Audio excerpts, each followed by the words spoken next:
Good afternoon, everyone. It's great to have you all here. We're happy to have you join us here with Action 2015. If you are following along and using Twitter or other posts on social media, then please go ahead and spread the word and use the hashtag Action 2015. It's my pleasure to be here. My name is Sarah Jane Murray. I'm a professor at Baylor University. I'm a very passionate abolitionist and a filmmaker and a member of the Nexus Youth Summit. And we're going to chat with two of my favorite people and amazing abolitionists, Sanjay Rawal, who's the amazing director of Food Chains, one of my favorite movies this year. I encourage you all to see it if you have not done so already. It has been really garnering some amazing press support and coverage and has really climbed the charts on iTunes, so you can watch it at home. And Diana Mao, who is the co-founder and CEO of Nomi Network, and also the co-chair for the Working Group on Human Trafficking and Modern Slavery for the Nexus Youth Summit. Nexus HTMS is a very open group. Our goal is to raise awareness for human trafficking, but also to connect abolitionists working in the field. You can join us on Tuesdays for our weekly calls.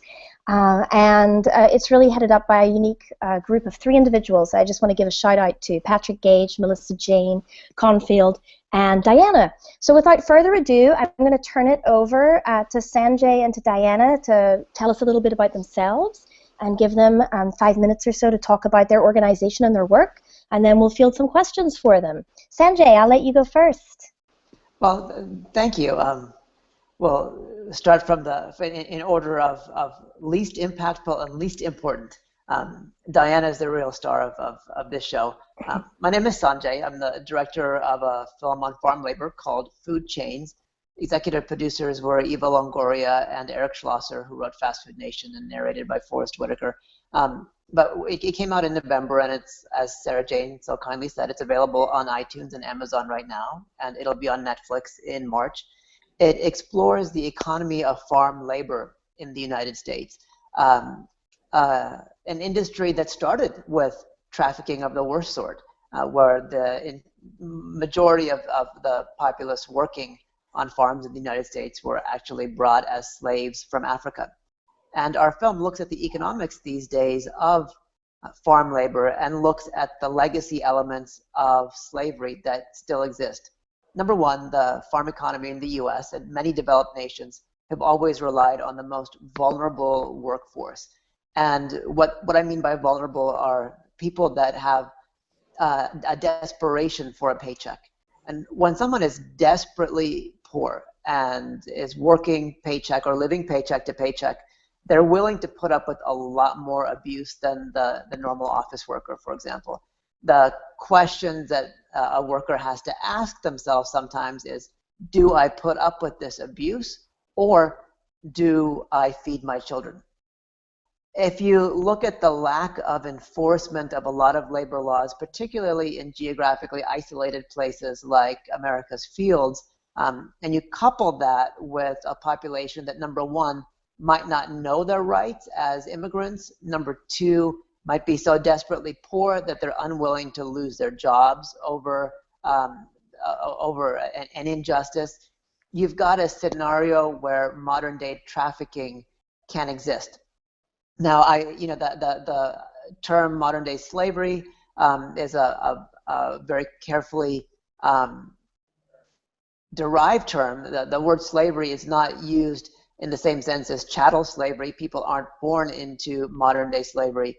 But modern-day slavery is a factor of, again, those two things: not understanding or being willing to exercise your rights, and working in a situation where you're either desperately poor or you're in debt.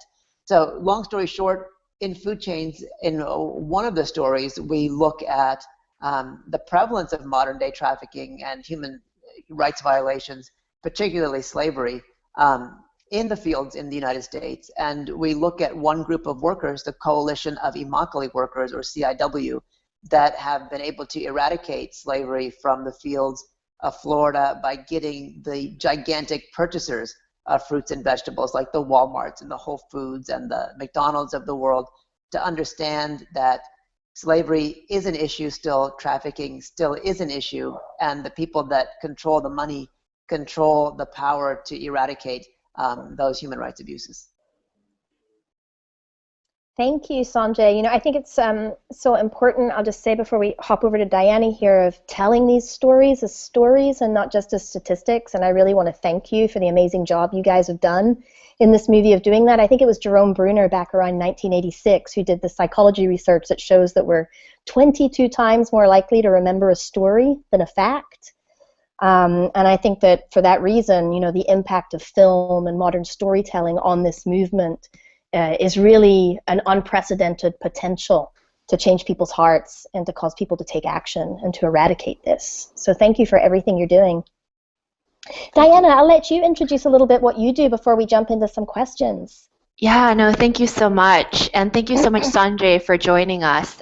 You know, you really nailed the two key reasons in terms of why those women and children and also men are trafficked, and that's poverty and lack of opportunity. And so for Nomi, we really saw a need in creating viable training and job opportunities for survivors and women at risk. And so that's our core focus. And really, you know, the genesis of Nomi came from a young girl, 8 years old, who me and the two other co-founders met in Cambodia. And so she had been trafficked at the age of 8 and ended up in a shelter. So the shelter cares for underage girls. And we really thought, you know, there's so much hope for girls under the care of a shelter, but also with the right opportunity and also investment in their education, you know, they can not only be rehabilitated, but also thrive once again. And that's what we're really seeing in India. We serve women that are survivors at risk of human trafficking, as well as women that are victims of intergenerational prostitution. And we've seen just such immense progress in their lives, from women that couldn't hold a pencil, have never held a ruler, have never stepped foot into a classroom, and under our training program in 2.5 years, you know, are now not only earning income, but also saving money, you know, up to hundreds of dollars now, and it's only been 2 years, and investing in their girls, sending their girls to boarding school, and really seeing the value of educating the girls in rural India.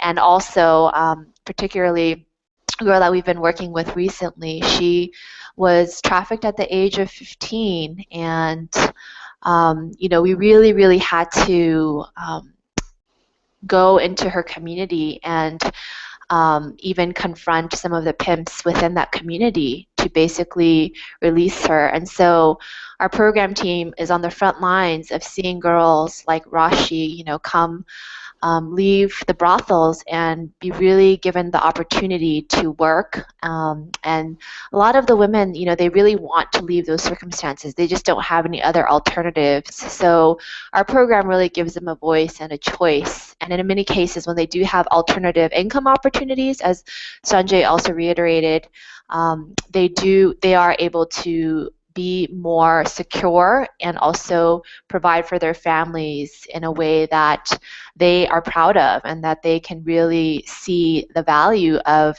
investing in the next generation of children and really breaking that vicious cycle of slavery that we see pervasively in India and also parts of the world where you work, Sanjay.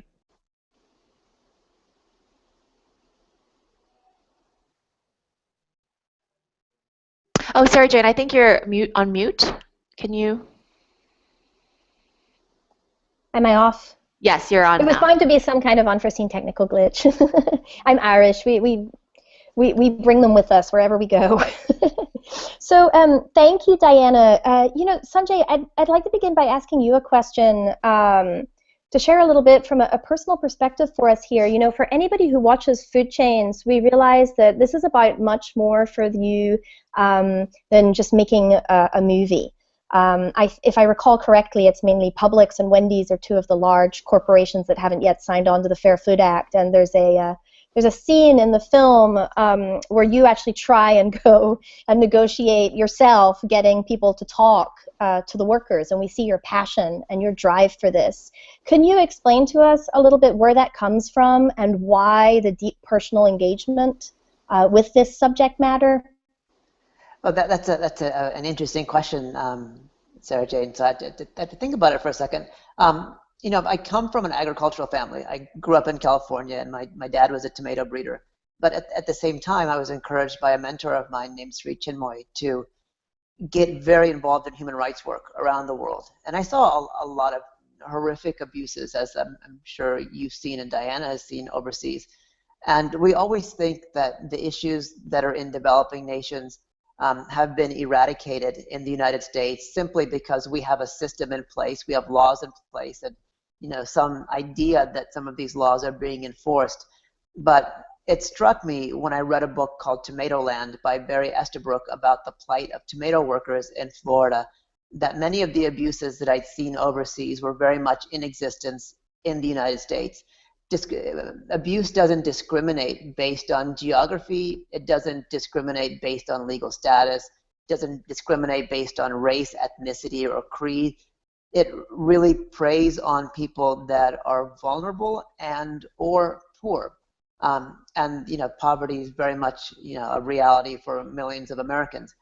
And you know, the more I research this topic, the more I realize that as a foodie, as you know, kind of we all are these days. You know, we watch television programs about food. We read reviews. We like to go eat nice food. It's not Denny's all the time for everyone.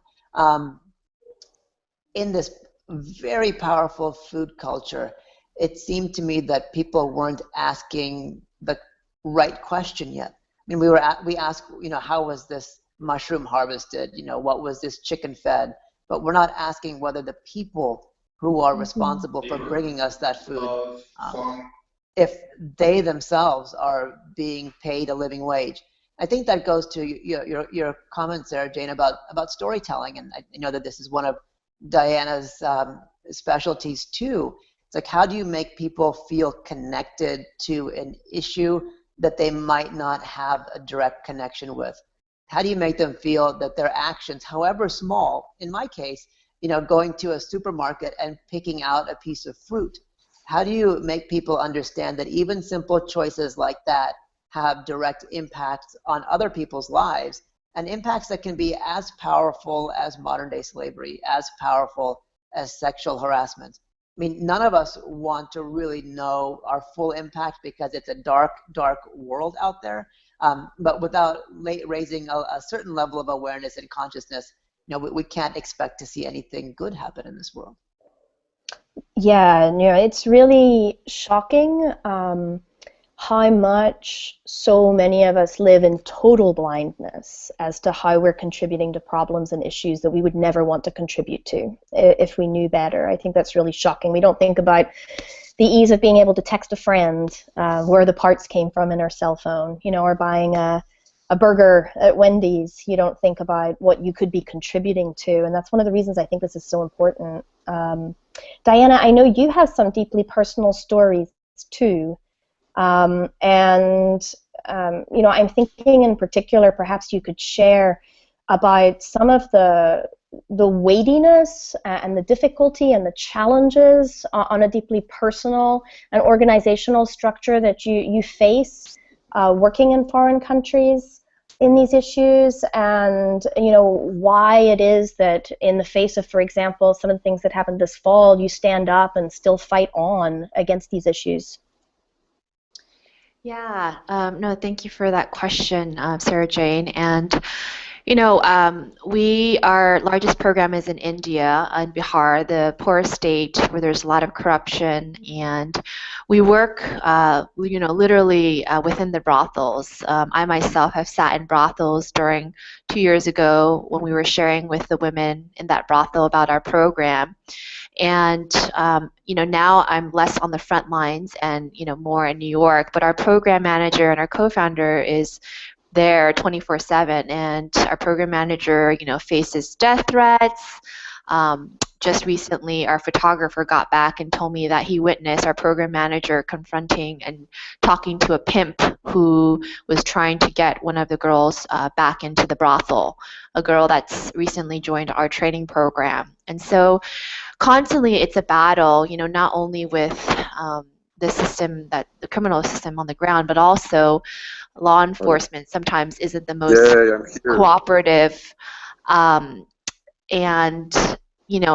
and it's difficult, because in America we have the cooperation of law enforcement, and we can report when someone has been kidnapped or someone, a child has been raped, and that's not the case in India. And so this fall, one of our women, her 10-year-old daughter, was kidnapped, and there's strong evidence that she was raped and killed. And still to this day, the local law enforcement is not doing anything about it. They won't even release at the university, the medical school, they haven't even released her autopsy report to us. And so these are constant battles we face in the field. And what keeps me going is knowing the 400 women that we've served this past year and the 1,200 children, more or less, that they are now really providing for and providing a safe space for them to go to school, and even having the desire to send their girls to school. That gives me great hope that, even though right now their circumstances, some of them still live near the brothel, within the brothel, that in the future their children, will have a chance. Some will become doctors, others will become engineers, others will become teachers. And deep down in my heart, I know that, and I see that we're making that impact, and that's what really keeps me going. So really that offsets some of the challenges and helps me to really think beyond our current state of facing some of these obstacles in the field. Yeah, no, that's great. It makes me think, Sanjay, I think that you can chime in here too and perhaps tell us a little bit why it's not so different for the immigrant worker working in our fields in Florida, for example. I know this was something that came up during a discussion we had about food chains at one point, and it was quite shocking to me to think about some of the abuses that take place in this workspace and the equal difficulty in reporting them, for example. SJ, how are you? Just to intersect, this is Gerardo. Great to be with you all. I'm sorry, I am on the highway, and I need to get moving to the conference that I have there in Querétaro, Mexico.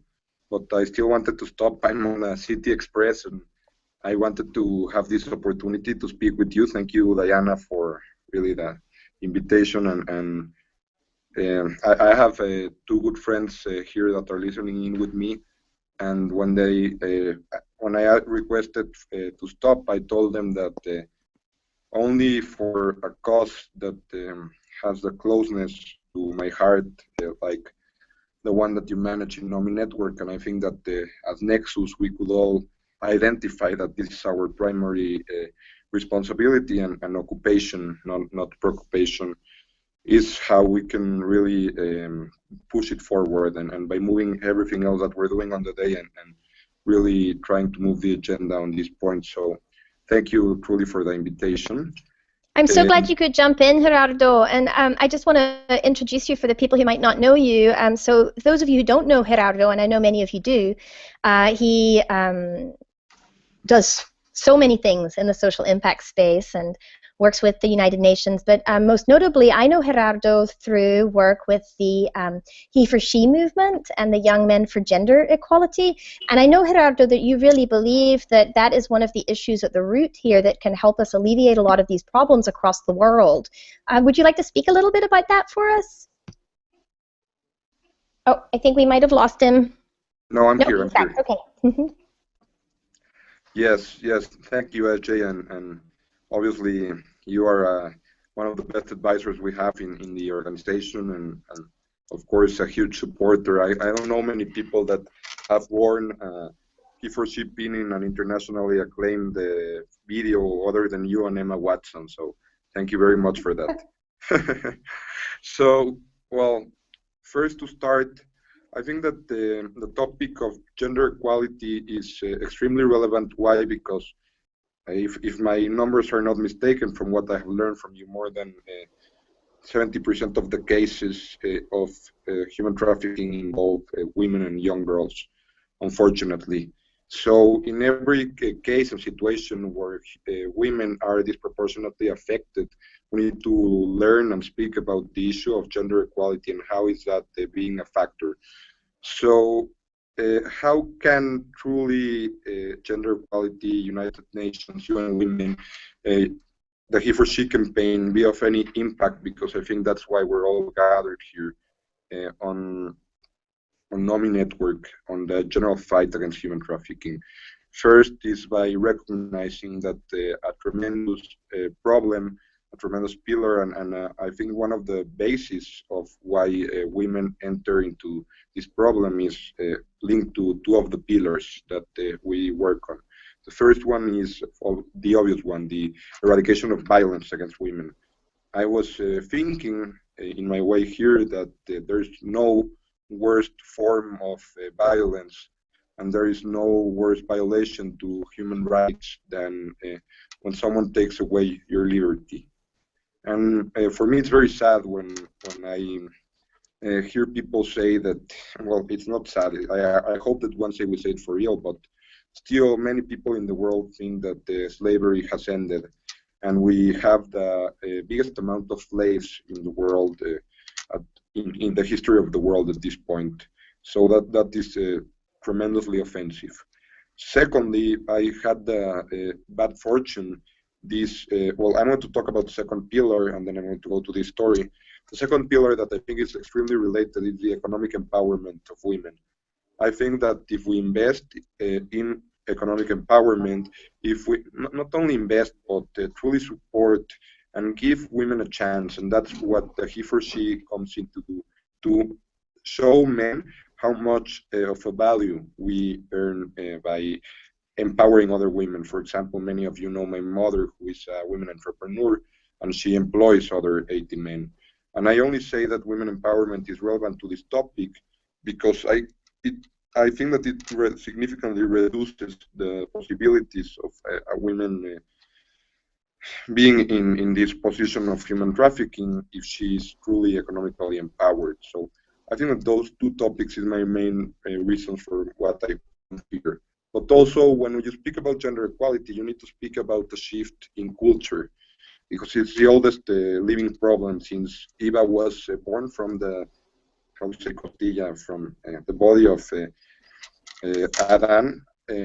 That's when the problem started, right? But I had the bad fortune, and I don't like to speak bad about my country, but I heard a man tell me the other day, let's go to a strip club after lunch, right? And I'm here in Leon, Mexico, promoting a forum called Women True North, and for someone who has dedicated his lifetime to empower women, I think that's not the smartest thing to say, right? But anyway, I asked him why, right? And he told me, well, because, you know, the strip clubs are the best and the only places to get a business done and a deal closed. And there was even a woman there who told me, oh, that's super normal. I used to work in another state, in Mexico City, and I went to the strip clubs because I wasn't going to be the only one that stayed out of there in the reunion, right? And at that point, I got really serious, because if we don't start changing our language, if we don't start putting an end, and if we allow these types of comments and situations, we are part of the perpetrators, right? So I told him, I educated him about the situation that how strip clubs gather their presenters, and how this is really perpetrating the situation, which is stealing the freedom away from so many women. And that's just a simple action that a man like me and a woman can do. Stop everyone from continue to going and giving money to places that aren't supporting the whole country. They're making the situation worse. But this just to say that it's very linked to the He for She campaign.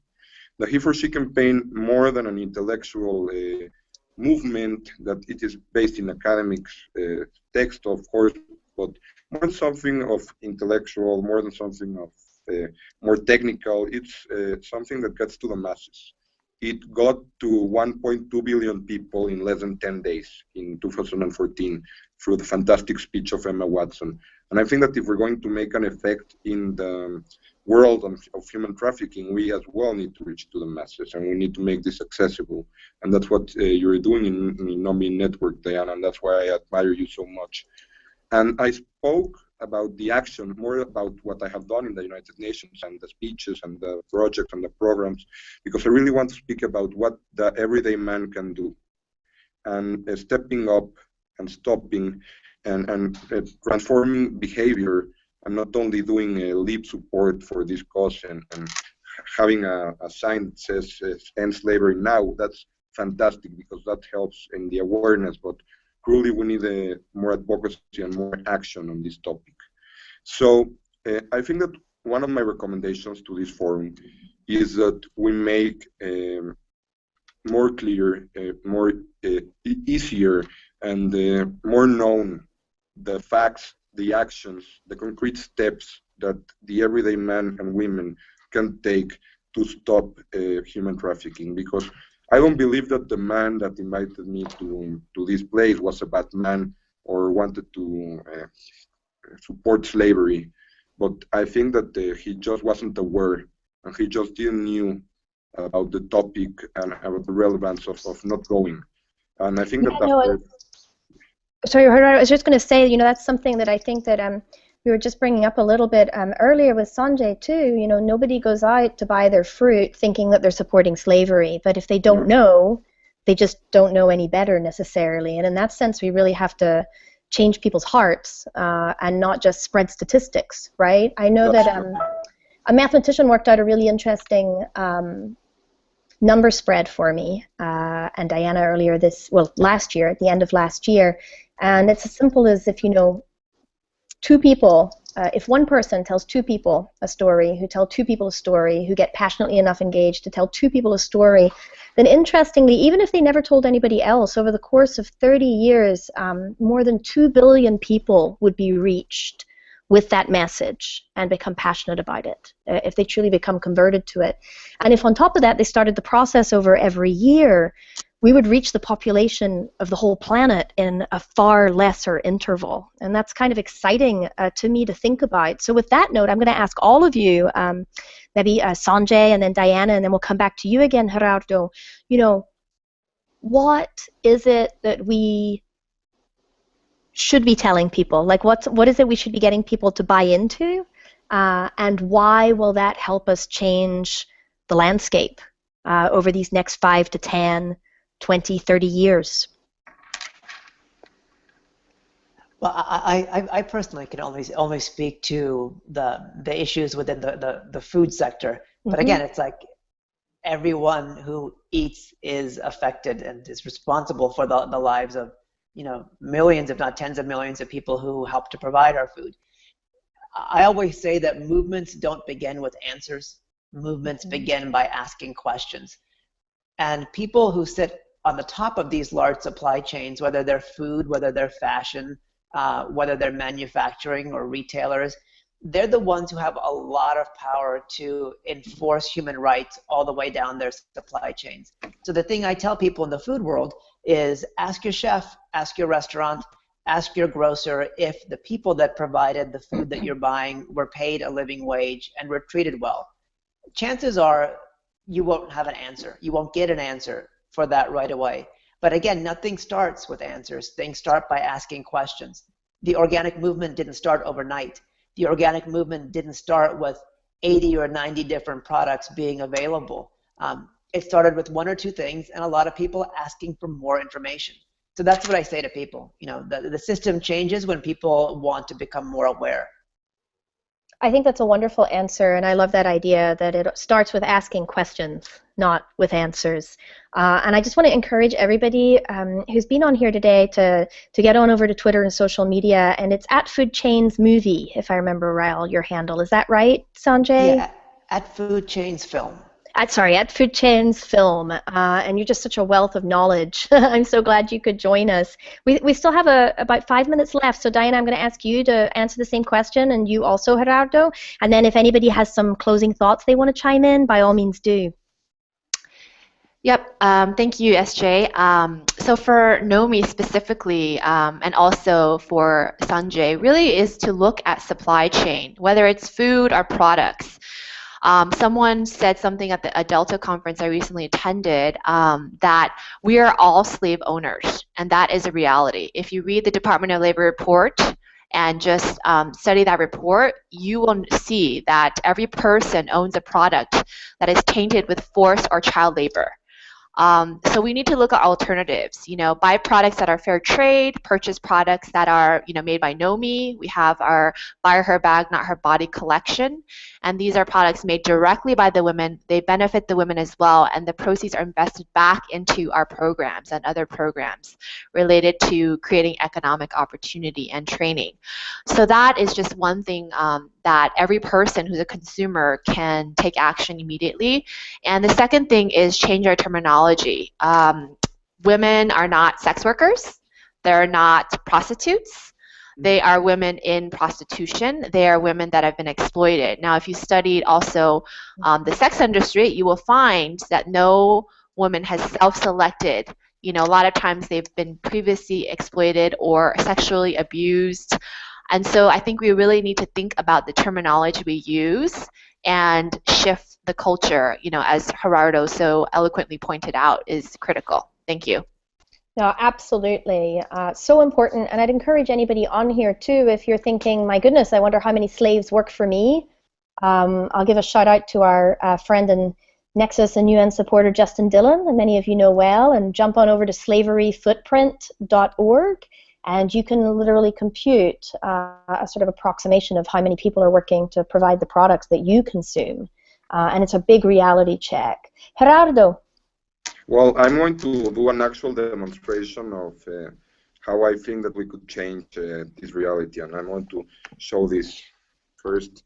I want to present you to Anna. And I want you, if you want to introduce yourself. Karina. These two women are two of the most extraordinary women entrepreneurs in Mexico City. They are now joining us as well as Jay in Nexus León, which is the first city chapter of Nexus Mexico as a nation. And they work very closely with Maria Asunción Aramburu, which is, as you know, the most influential and the wealthiest woman in Latin America. And I'm just going to take their lessons that they have taught me in these past hours that I have had the privilege of spending time with them. The first thing that they proposed in the dinner last night is companies like the ones that Maria Asunción owns or the ones that we have contact with have the privilege and the opportunity not only to give a donation, but also to shift their own culture. And it's it always comes with self-awareness. It's 3 steps. Awareness is realizing what you are doing and what we are not doing to support the cause. Then it comes advocacy, where we all know that there are countries where this is clearly still legal, and that the same legislation and programming encourages these sorts of practice, and we can make change as activists together as politicians on this topic. And the last part is action, and I'm not going to speak about this because Diana is the leader on the action, and we all have a clear example of how through her work we can really act against this. But I'm going to first talk about the first step because that's where we need to start. The United Nations, UN Women, we have the United Nations Foundation here that could prove me right, has in partnership with Global Compact, a thing that is about 7 principles that are called the Women Empowerment Principles. Please Google when you can Women Empowerment Principles or weprinciples.org, and you're going to see that it's very simple. There are 7 steps that every company, every leader, every organization should sign on to and include their company in it. And this is not, doesn't have a cost. It doesn't ask for a donation. It only asks the company to change their ways in 7 simple steps. And one of the most important one for me is the supply chain, as you're well saying. I think that the world works in chains, and the world works like a mechanism or an orchestra, and if one instrument is broken, then the whole chain isn't going to work. If we start, first of all, signing up into these sorts of principles that will teach us and that will guide us what to do or what not to do, because there are 7 things that, for example, I didn't know about, that would be a very good step. But also, if we start having a system of accreditation, like the Women Empowerment Principles, where you only start buying from other companies that are already accredited as well from these Women Empowerment Principles, the chain starts getting lower and lower and lower and lower. These mechanisms already exist. We have now 780 CEOs signed into the Women Empowerment Principles, and believe me, the backline of this campaign is equality means business, because we have seen in every and each one of these 780 companies how bringing equality to their business and making sure that their supply chain doesn't have these practices has make them be more effective as a company. So that is where I would start. Thank you. And you know, we all have to jump off here, and so I just I want to thank Sanjay, Diana, and Gerardo, obviously, for being here. I want to exhort you once again to go over pain. Check out Food Chain's film at Food Chain's Film. It will be one of the most eye-opening movies that just zips by. It's an easy documentary to watch about a very difficult topic. And hop on over and think about carrying a staple slave-free piece. I can't say how much when I switched out my Louis Vuitton purse for a buy her bag, not her body bag from Nomi Network. It was a great conversation starter at a lot of events, and carrying a Nomi clutch to a red carpet event can be an eye-opening experience, and a lot of people will ask you. So I think I really want to just end by affirming what Sanjay said. You know, these movements start with questions, not answers. Ask questions in your restaurants, ask questions about your products, ask questions of your friends or business associates, Gerardo, as you've suggested to us, if you see them taking a course of action that they perhaps don't particularly understand. But especially do whatever you can and whatever your organization can to plug in and support leaders in this movement, like those who are able to join us here today, because it is a difficult job and a difficult world, and we need you guys out there fighting that fight. So thank you so much.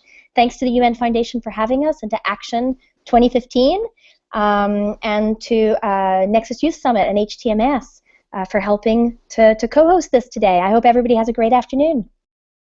Thank you, Sarah Thank you, Jane. everyone. Thanks, Bye. guys. Bye. Take care. Bye.